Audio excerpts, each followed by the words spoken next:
안녕하세요. 시완이와 함께하는 성경 공부에 오신 것을 환영합니다.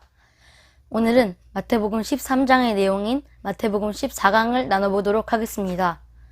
마태복음 14강은 예수님께서 하늘나라에 대한 비유를 말씀하시는 내용입니다. 마태복음 14강에서는 마태복음 13장의 주제는 바로 하늘나라의 비밀입니다. 예수님은 마태복음 13장에서 비유로 말씀하시면서 제자들에게는 하늘나라의 비밀을 아는 것이 허락되었다고 하지만 이스라엘 백성들에게는 깨닫지 못하는 사람들은 이 하늘나라의 비밀을 아는 것이 허락되지 않았다라고 말씀하시면서 비밀을 강조하십니다. 또 13장에서는 천국이라는 단어가 많이 나오는데 또 하늘나라는 무엇과 같다라는 말씀도 24절, 31절, 44절, 45절과 같이 여러 번 반복됩니다. 13장에서 나온 비유들은 예수님께서 메시아의 사역과 메시지에 대한 상반된 내용을 다룬 11장과 12장의 내용과 함께 해석해야 합니다. 또 어떤 사람은 하나님이 예수님을 통해서 하늘나라를 비유로 말씀하시는데 깨닫지 못하고 또 어떤 사람은 깨닫고 또 왜 그런 현상이 나타나는 것이고 그런 사람들은 도대체 어떻게 될 것이냐 라는 이 질문에 대한 대답이 바로 13장의 여러 비유에서 나옵니다. 마태복음 13장을 잘 이해하기 위해서는 마태복음 13장의 구조를 잘 파악해야 합니다. 13장에서 예수님의 비유 강화는 총 3가지 묶음 안에서 3가지 비유로 또다시 나뉘게 됩니다. 또 마지막으로 예수님께서 비유 강화를 마치시고 고향으로 가시는데 고향에서 가족들에게 버림을 받으시는 내용이 나옵니다. 표를 통해서 알아보도록 하겠습니다. 3가지 묶음 중 첫 번째 A 묶음에서는 첫 번째로 씨 뿌리는 자의 비유와 두 번째로 비유의 목적, 또 세 번째로 비유의 해설이 A 묶음에서 나오고 B 묶음과 C 묶음은 우리가 마태복음 14강 2부에서 나눠볼 내용인데 B 묶음에서는 3개의 비유가 나오는데 이거는 이 B 묶음 안에서 또 3가지 비유가 나오고 또 그 3가지 비유로 말씀하신 이유와 또 6번째로 예수님께서 비유 해설해 주시는 내용, 마지막 C 부분에서는 예수님께서 숨겨진 보화의 비유와 진주장수의 비유, 또 그물의 비유와 해석이 나옵니다. 첫 번째로 A 묶음, 씨 뿌리는 자의 비유와 해석에 대한 내용을 나눠보겠습니다.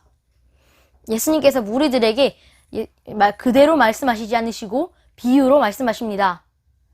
예수님께서 말씀하시는 비유는 쉽게 전달하기 위해서 사용하는 비교와 비슷합니다. 예수님은 문자 그대로 말씀해 주시지 않으시고 친절하게 어떤 의미를 확실하게 전달하기 위해서 일종의 도구인 비유를 사용하십니다. 첫 번째로 하늘나라가 왔지만 왜 다양한 반응이 생기는가? 또 왜 열매 맺지 못하게 하는 원인이 많은가? 라는 질문의 해답이 바로 이 씨 뿌리는 자의 비유와 해설에서 나옵니다. 여기서는 4가지 땅이 나오는데 첫 번째는 길가에 떨어진 씨앗과 두 번째는 돌밭에 떨어진 씨앗, 세 번째는 가시밭에 떨어진 씨앗, 마지막은 좋은 땅에 떨어진 씨앗이 나옵니다. 여기서 길가에 떨어진 씨앗은 새가 쪼아 먹어서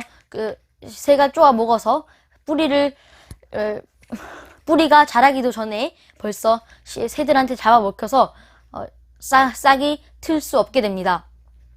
이 길가에 떨어졌다의 길가는 밭과 밭을 구분하는 기능을 하고 밭 가운데도 생길 수 있는 것입니다.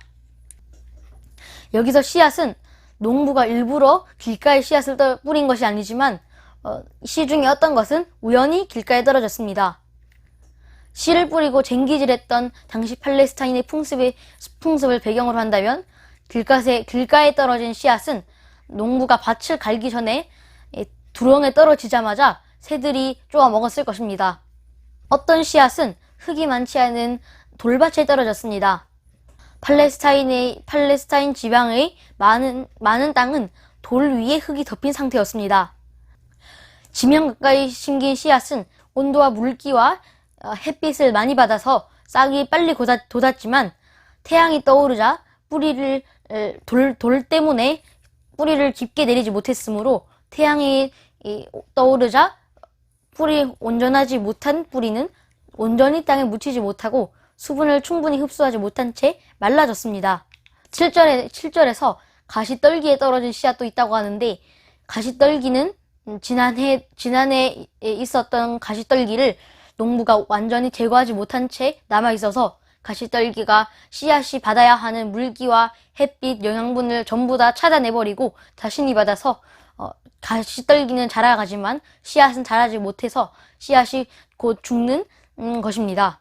반면 마지막에 나오는 네 번째 좋은 밭에 떨어진 씨앗은 충분한 햇빛과 영양분과 물기를 받아서 쑥쑥 자라고 30배, 60배, 100배의 결실을 맺는다 라고 나옵니다. 9절에서 예수님은 비유를 말씀하시고 귀 있는 자들은 들으라 라고 하십니다.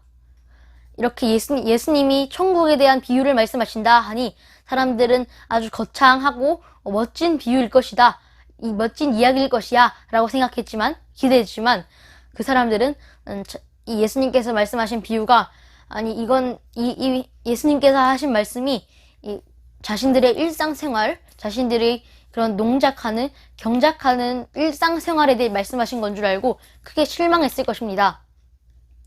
예수님은 왜 이렇게 사람들이 알아듣지 못하게 비유로 말씀하신 것일까요? 예수님은 바리새인들이 알아듣지 못하도록 비유로 어렵게 말씀하신 것일까요? 아닙니다. 13장 11절에서 예수님이 말씀하셨듯이 천국의 비밀을 아는 것이 너희에게는 허락되었으나, 여기서 너희는 바로 제자들을 뜻합니다. 이 말씀은 비유로 말씀하신 이유가 제자들에게는 하늘나라의 비밀을 아는 것이 허락되었지만 다른 사람들은 들어도 깨닫지 못할 것이다 라고 하시면서 하늘나라의 비밀이 아는 것이 허락되었지 않았다 라고 합니다. 예수님은 선지자 이사야의 예언을 이루려고 그들이 보아도 보지 못하며 들어도 듣지 못하며 깨닫지 못하게 하려는 것이다 라고 하셨습니다. 이사야서 6장 9절에서 10절을 보면 여호와께서 이르시되 가서 이 백성에게 이르기를 너희가 듣기는 들어도 깨닫지 못할 것이요 보기는 보아도 알지 못하리라. 이렇게 예수님 말씀하신 것처럼 비밀스러운 하늘나라는 제자들에게만 허락되어서 비밀이 계속해서 감춰지는 것이 아니라 제자들을 통해서 오히려 더 전파될 것이고 더 알려질 것입니다. 하늘나라의 비밀은 제자들에게 허락되었다고 했지 제자들의 노력으로 알게 되었다라고 하지 않았습니다. 택함을 받을 제자들은 하나님의 구원 계획을 예수님의 가르침과 설명을 통해서 이해할 수 있는데, 그들은 하늘나라의 비밀을 비유로 듣고도 이해할 수 있는 은혜와 긍휼을 예수님을 통해서 누렸습니다. 비유는 하나님의 뜻을 듣지 않고 이해하지 못하는 백성을 위해서 쉬운 도구로 주어졌지만, 그러나 비유는 오히려 백성의 완악한 상태를 드러내는 도구입니다. 이사야서 6장 9절에서 10절에선 완악함과 심판을 표현하기 위해서 구약과 신약 본문 여러 차례에서 사용되었습니다. 예수님은 이사야 선지자처럼 선지자로서 이사야서 6장 9절에서 10절에 있는 마음의 완악함을 자신의 사역을 설명하기 위해 사용하십니다.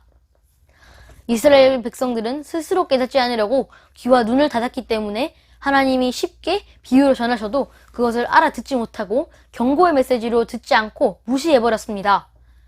귀와 눈이 완악한 그들에게는 비유는 그저 비유이고 예수님께서 말씀하신 비유의 내용은 자신의 일상생활이다 라고 생각하면서 경고로 생각하지 않았습니다. 신명기 32장 15절에 보면 여수run이 기름짐에 발로 찼도다. 내가 살찌고 비대하고 윤택함에 자기를 지으신 하나님을 버리고 자기를 구원하신 반석을 없인 여가도다 라고 하는데, 여기서 여수run은 바로 하나님이 이스라엘 백성들을 부르는 애칭인데, 여수run이 이스라엘 백성들이 자신을 찾도다 라고 하십니다. 이 말씀처럼 이 이스라엘 백성들은 가나안 땅에 들어와서 하나님을 잊게 되고 하나님 대신에 가나안 땅에 있던 우상들을 섬기게 되었습니다. 마음은 사람의 관심이 드는 곳에 있기 마련입니다. 때문에 예수님 외의 것으로 비만해진 마음은 하늘나라 말씀을 이해하는데 둔감해지고 말씀에 둔감해집니다. 우리 주변에는 우리의 관심을 빼앗아 마음을 둔하고 비만하게 만드는 것들이 너무 많아서 그 둔함으로 귀와 눈의 기능을 점점 마비시키고 결국 보지 못하고 듣지 못하고 깨닫지 못하는 이스라엘 백성들처럼 되게 될 것입니다. 무리들의 상태가 비록 네 가지로 드러나게 될 것이지만 하나님은 길가밭, 돌밭, 가시밭에 있는 가시밭 같은 사람들은 버려두지 않으시고 그래서 버려두시지 않기 위해서 그들을 회복시키기 위해서 예수님을 보내셨습니다. 비유를 통해서 무리들은 보지 못하고 듣지 못하고 마음의 변화가 없고 돌이키지 못하게 된 잘못과 책임은 그들에게 있음에도 불구하고 하나님은 그들을 사랑하시기 때문에 그들을 치유하실 것입니다. 예를 들어 좋은 땅의 경우에는 씨앗이 좋은 땅에 떨어졌기 때문에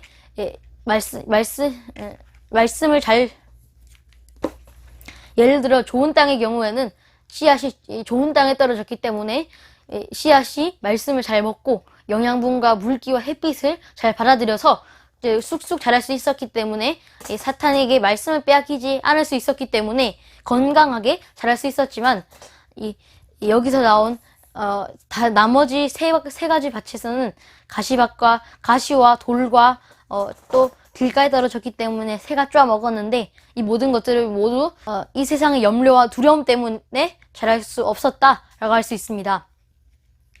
길가밭의 씨앗은 좋은 땅에 떨어지고 또 만약에 햇빛과 영양분을 충분히 받고 그랬더라면 말씀을 충분히 이해하고 깨달아서 사탄에게 말씀을 빼앗기지 않았을 것입니다.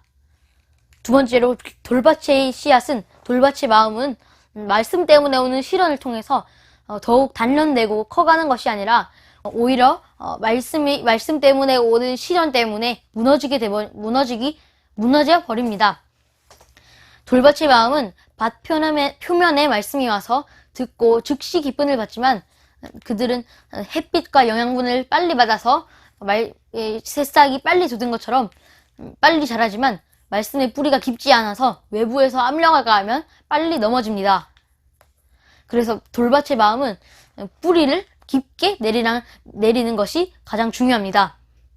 마지막으로 가시덤불의 마음은 떨어진 씨앗이 말씀을 듣지만 이 시대의 염려와 부의 속임이 씨가 받아야 하는 영양분을 전부 차단해버리기 때문에 열매 맺지 못하게 되는 것입니다. 가시덤불의 마음은 부가 안전을 보장하고 돈이 가장 좋다는 그런 생각 때문에 예수님을 대신해 말씀을 듣고도 예수님 대신 돈을 선택하게 되고 그래서 영양분을 전부 다 사탄에게 빼앗기게 돼버리는 겁니다. 열매 맺지 못하는 사람들은 말씀을 깨닫지 못한 사람들이며 깨닫지 못할 뿐더러 또 말씀을 이해하지 못한 사람들입니다. 또 그렇게 깨닫지 못하고 이해하지 못한 이유는 바로 예수님께서 쉽게 가르쳐 주신 비유에 반응이 없었고 예수님의 사역을 보고도 반응하지 않았기 때문입니다. 제자들은 하늘나라의 열매가 맺히지 않더라도 좌절하지 않아야 합니다. 우리 마음의 씨앗이 자라지 못하는 이유는 바로 말씀 때문이 아니라 말씀에 문제가 있는 것이 아니라 바로 우리 마음밭에 있는 것이므로 우리의 마음밭을 바꿔야 합니다. 하늘나라의 사역이 비록 귀한 시간과 물질을 낭비하는 어리석은 행위같이 보여도 결실이 맺히지 않고 그래서 어리석은 행위처럼 보이지만 실패처럼 보이지만 씨 뿌리는 자의 비유의 교훈은 하늘나라는 좋은 토양을 통해서 결실을 맺고 있고 뒤에 나오는 겨자 씨 비유처럼 하늘나라는 많은 결실을 맺게 될 것입니다. 감사합니다.